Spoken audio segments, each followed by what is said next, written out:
Selamat siang anak-anak.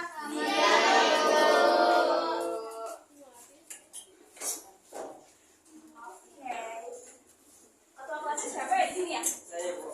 Boleh disiapkan dulu untuk berdoa. Siap. Sebelum mulai pembelajaran kita pada hari ini,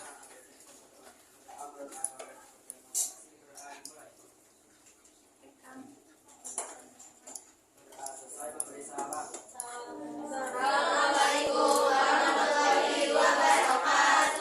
Waalaikumsalam warahmatullahi wabarakatuh. Hari ini siapa yang gak hadir atau hadir semua ya? Hadir semua. Alhamdulillah. Berarti kalau hadir semua kita bisa belajar dengan maksimal ya. Karena nggak akan ada yang ketinggalan materi nantinya. Oke. Tapi nih sebelum masuk ke materinya, Ibu pengen kita flashback dulu. Kita lihat dulu masa lalu dulu nih. Kayak ada yang masih inget gak sih kita itu belajar apa minggu lalu? Kan itu kan kampus sosial, Bu. Betul, Najwa. Berarti Najwa masih inget nih, kita belajar tentang menentukan konflik sosial sebagai penelitian. Nah, kira-kira ada yang tahu nggak sih kenapa konflik sosial itu perlu untuk diteliti? Ayo. Supaya tahu penyebab dari konflik itu. Iya, terus ada lagi nggak? Supaya diselesaikan. Betul, jadi kita itu perlu untuk meneliti konflik sosial untuk mengetahui apa saja penyebabnya, siapa saja aktor yang terlibat, ya kan? Terus abis itu dampaknya apa aja yang timbul. Nah, nanti sampai pada ujungnya itu kita bisa memberikan solusi untuk adanya perdamaian dari konflik tersebut. Oke, boleh diperhatikan dulu ya anak-anak ya. Jangan ada suara. Di sini Ibu yang mengajar, jadi lihat ke sini ya. Oke, Ibu. Oke. Nah, selanjutnya kita akan masuk ke bintang utama kita, yaitu apa? Adalah materi kita hari ini.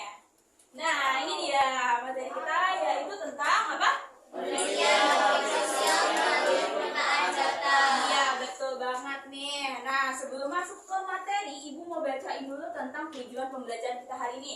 Yang pertama, mampu menjelaskan teknik pengumpulan data. Yang kedua, mampu menganalisis penyebab dan dampak konflik. Nah, yang ketiga, mampu mengidentifikasi unsur-unsur konflik sosial. Dan yang keempat, mampu menjelaskan konsep integrasi dan reintegrasi sosial.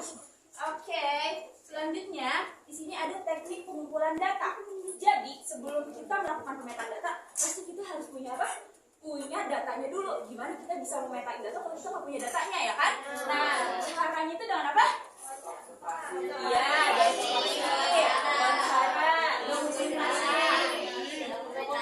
Nah, 4 teknik ini udah bisa kalian kerjakan gitu kalau misalkan kalian mau cari penelitiannya gitu. Nah, di kelas 10 kalian udah pernah ngelakuin penelitian juga kan? Pasti nggak asing kan sama teknik-teknik seperti ini? Nah, oke. Jadi bisa Ibu lanjut ya? Oke. Nah, di sini ada pemetaan dan analisis data. Jadi setelah data yang dikumpulkan dianggap memadai, analisis konflik sosial dapat dilakukan dengan memahami kronologi peristiwa serta menggunakan beberapa komponen analisis. Nah, coba lihat di sini ada komponen analisis. Yang pertama itu ada apa? Memahami konteks masalah. Oke, setelah kita memahami konteks masalah, bisa kita lanjutkan poin kedua, yaitu menganalisis dinamika konflik yang terjadi. Nah, yang ketiga itu memetakan pemangku kepentingan yang terlibat. Maksudnya gimana, Bu? Ini tuh adalah aktor-aktor yang terlibat itu siapa aja, gitu ya kan? Nah, terus yang keempat menganalisis faktor penyebabnya. Nah, nanti kalau misalkan poin 1, 2, 3, 4 itu udah kalian kuasai semuanya, udah kalian dapetin datanya. Nah, di sini ada analisis yang terakhir, yaitu menganalisis pendekatan perdamaian yang memungkinkan. Nah, maksudnya itu kita sebagai peneliti sosial juga perlu untuk memberikan upaya perdamaian gitu agar konflik yang terjadi itu bisa selesai. Nah, kalau misalkan kalian nih sebagai peneliti sosial nggak bisa memberikan solusi perdamaian, itu namanya kalian penelitian sosial. Adik tahu nggak namanya apa? Apa tuh? Namanya kepo. Gak boleh kepo ya. No ya, jangan ya dia ya. Gak boleh ikutin urusan orang lain.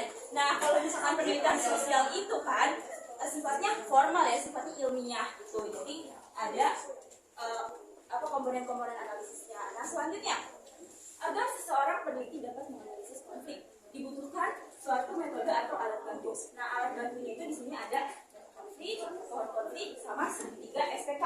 Nah, sebelum kita membahas pemetaan itu, di sini ada contoh studi kasus dulu nih. Ibu meminta satu orang studi kasusnya. Ada yang mau?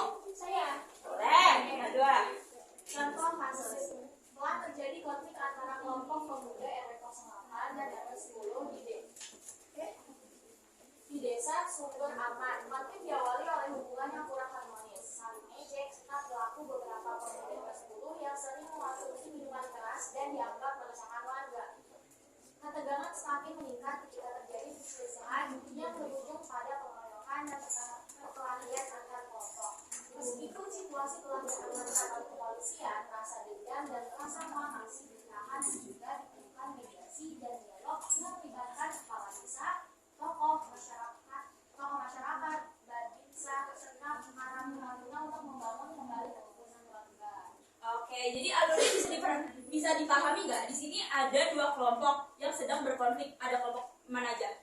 RW 08 sama RW 10. Iya, oke. Akar masalahnya itu apa? Diawali oleh? RW 10 pemuda RW 10 yang sering mengonsumsi minuman keras. Iya, betul.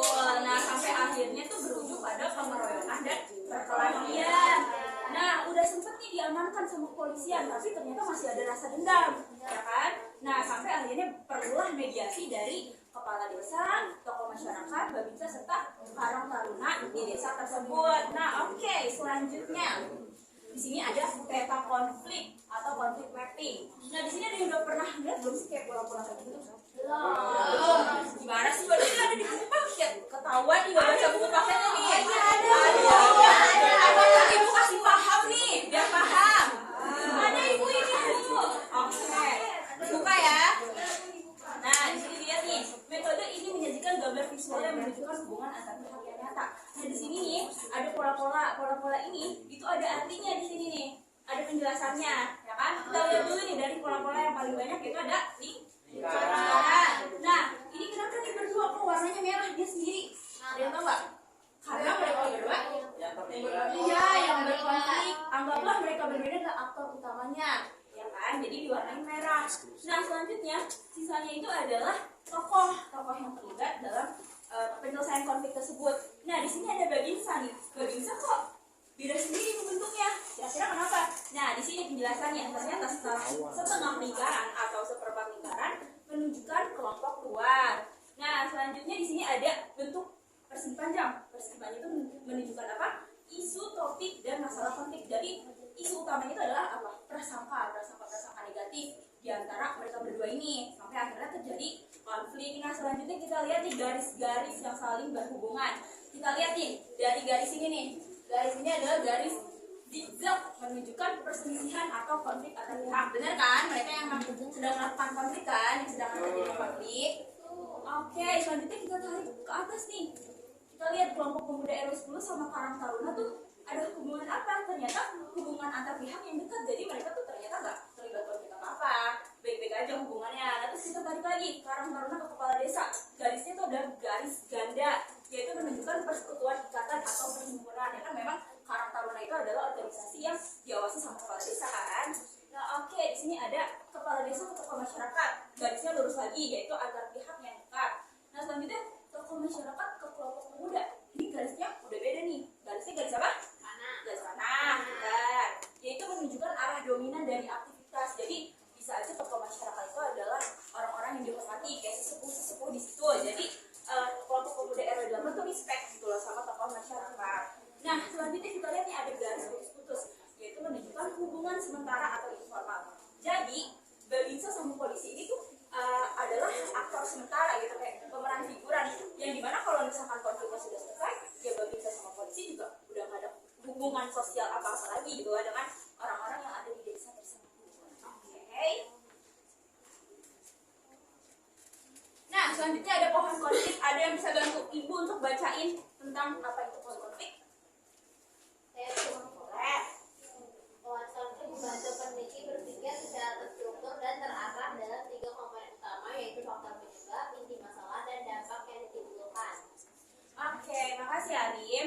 Jadi di sini pohon konflik itu adalah sama-sama pemetaan tapi cuma beda bentuknya aja. Bentuknya itu pohon. Nah, menurut kalian lebih menarik yang mana? Yang tadi apa ini? Pohon. Ya, karena warnanya lebih hijau, lebih nyala gitu ya, lucu, imut gitu.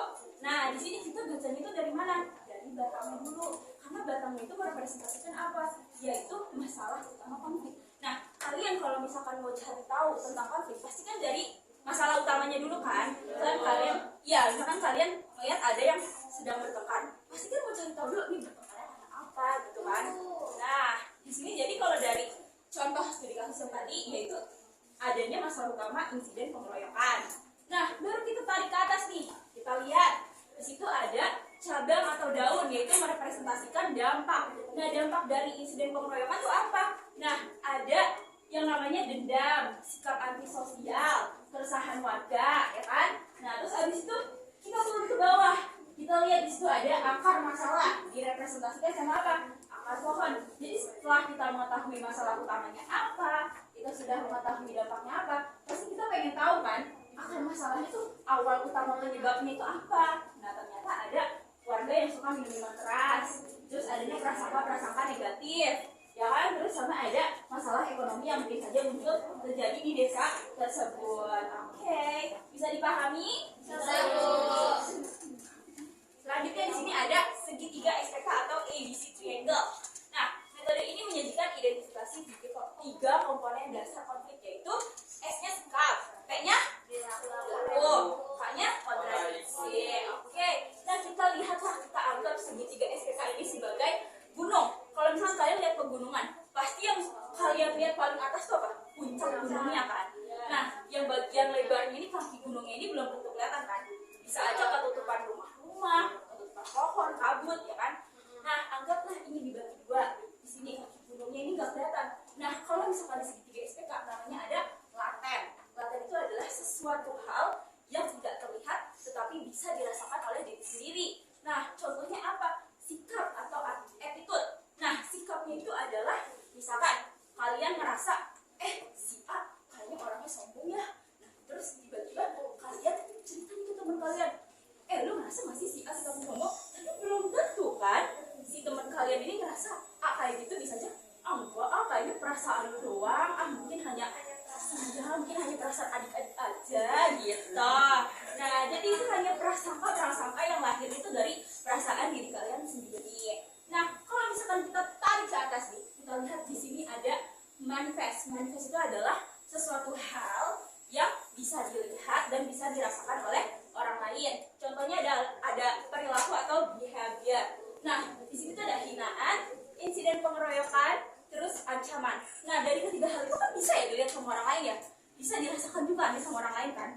Nah, karena tiga hal itu bisa dirasakan sama orang lain, dari sinilah baru terlihat adanya konflik. Jadi warga-warga sekitar atau pemerintahan setempat dan kita melihat, ternyata si A sama si B lagi ada konflik ya.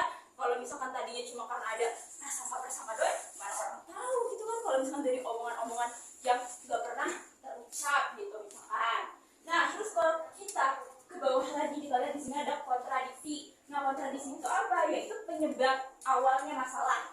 Nah, ada yaitu warga yang suka minum minuman keras. Nah, terus habis itu ada aktivitas yang mengganggu ketegangan warga.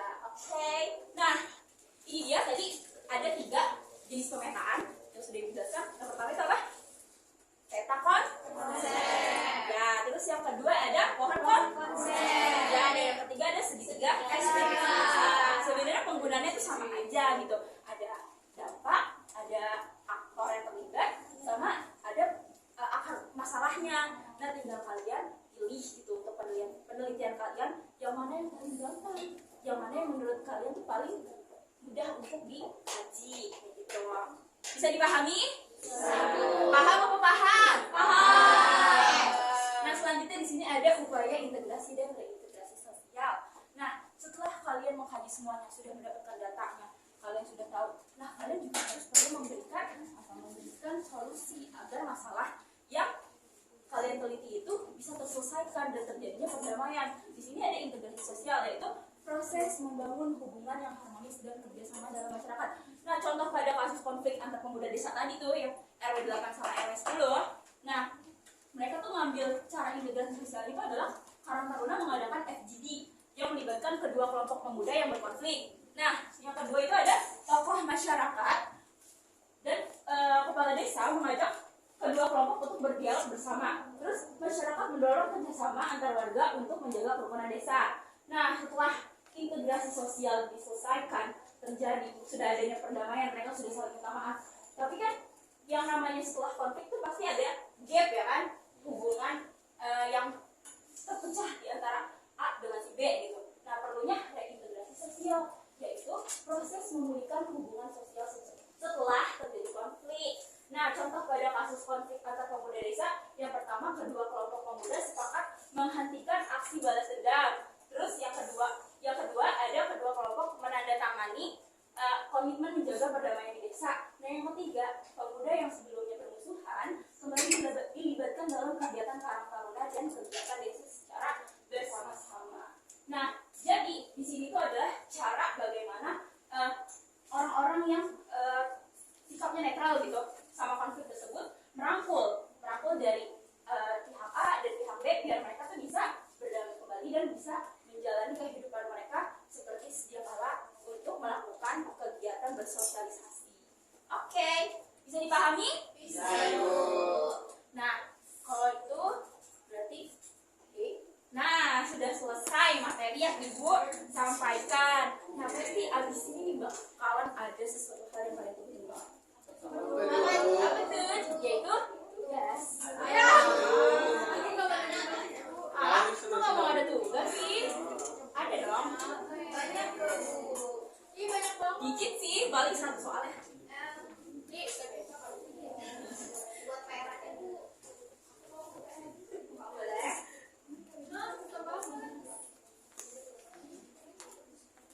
Boleh.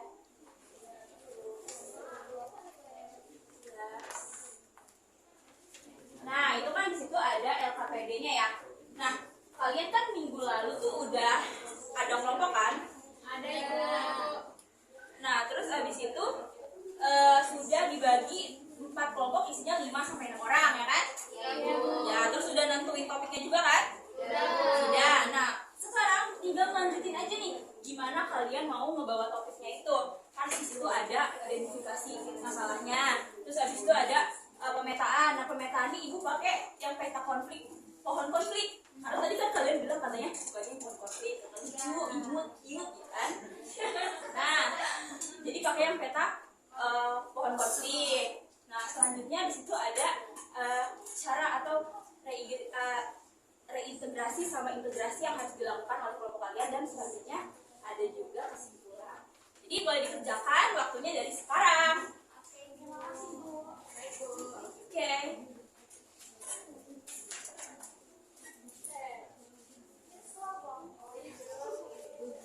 Kamu kalian balik apa nih? Balik apa? Oh, permasalahan sosial. Kelompok kalian bahas topik apa? Oh, topik kekerasan yang ada di daycare itu ya, yang ada di anak-anak. Ya betul. Jadi diisi ya ininya ya. Kalau misalkan lupa tadi pohon konfliknya kayak gimana nih, Ibu kasih lagi slide-nya nih. Itu juga ada. Oh, ya.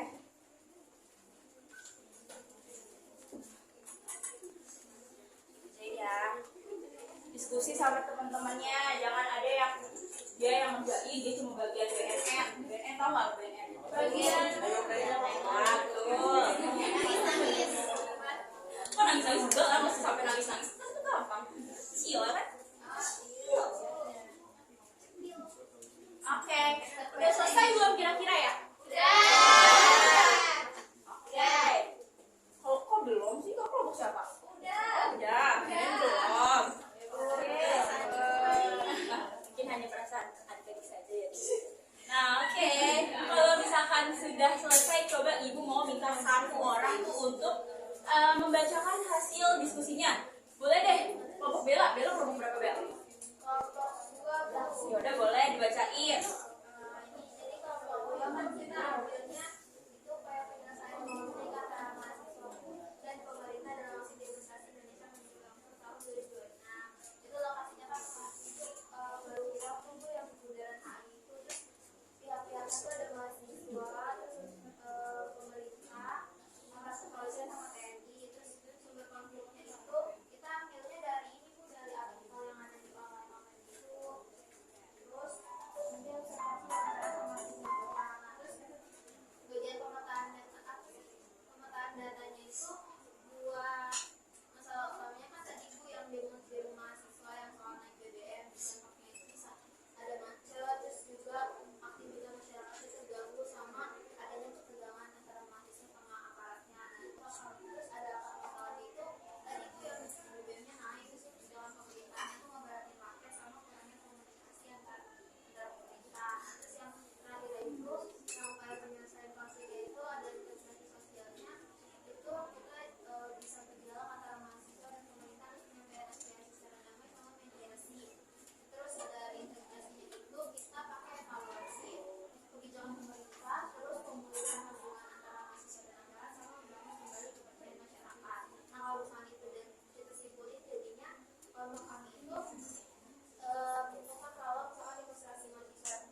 Nah, nanti kertasnya itu boleh dikumpulin ke ketua kelas boleh taruh di meja ibu ya.